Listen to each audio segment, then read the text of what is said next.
jaamac Sidiiq Xaaji Cali oo ka tirsan xisbiga muxaafidka ee Kulmiye oo maanta magaalada Wadweyne kula hadlayay warbaahinta ayaa ka warramay u diyaar garowga iyo soo dhaweynta madaxweynaha Jamhuuriyadda Soomaaliland oo la filayo inuu maalinta berri soo gaadho magaalada Wadweyne. Waxa uu sidoo kale jawaab ka bixiyay hadal maalintii shalay ka soo yeedhay hogaamiyaha xisbiga mucaaradka ee wadani Xirsi Cali Xaaji Xasan. halkan shirkan jaraa'id u qabtay marka hore soo dhaweynta madaxweynaha Jamhuuriyadda Soomaaliland Mudane Muuse Biixi Cabdi oo ku imanayo gobolka Daadmareed magaalada madaxdiisa Wadweyne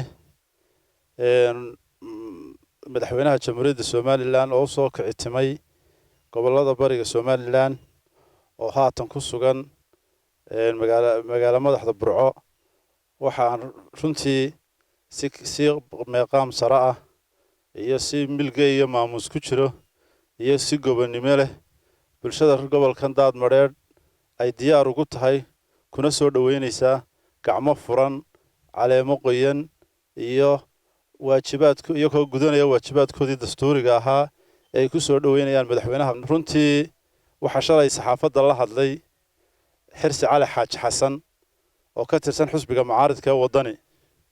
Xirsi runtii afkii xisbiga kuma hadal wuxuu u yara muruxsaday afkii madax dhaqameedka isagoo runtii ka baxay xayndaabkii xusbinimo iyo milgihii oo xusbiga ku dhex lahaa iyo waajibaadkiisii xusbiga.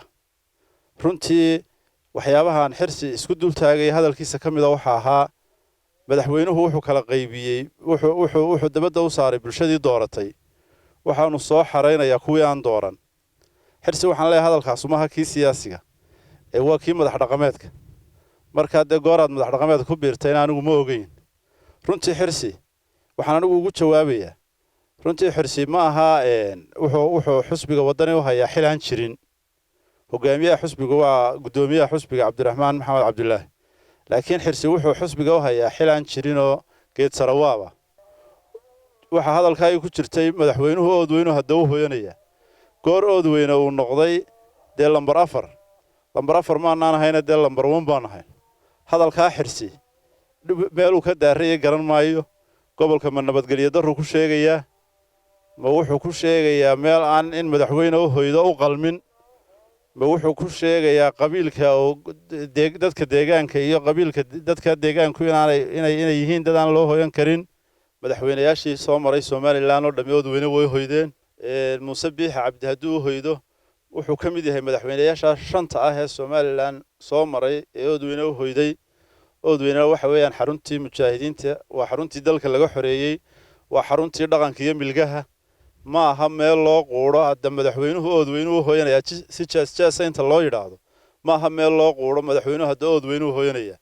Xirsi oo ku magacaaban hogaamiyaha xusbiga wadani waxaan leeyahay xusbiga wadanina xil kama haysid oo waa idinka arkayay meediyaha in lagu muransanaa xilka Xirsi xaguu xusbiga kaga qoran yahay marka xusbiga wadanina xil kama haysid.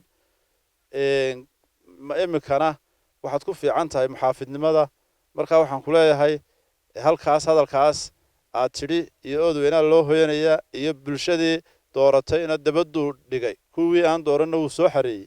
Wadweyne dhulkii laga doortay buu ka mid ahaa kuwii doortay u codeeyay baanu ka mid ahayn kuwii codka siiyay baanu ahayn.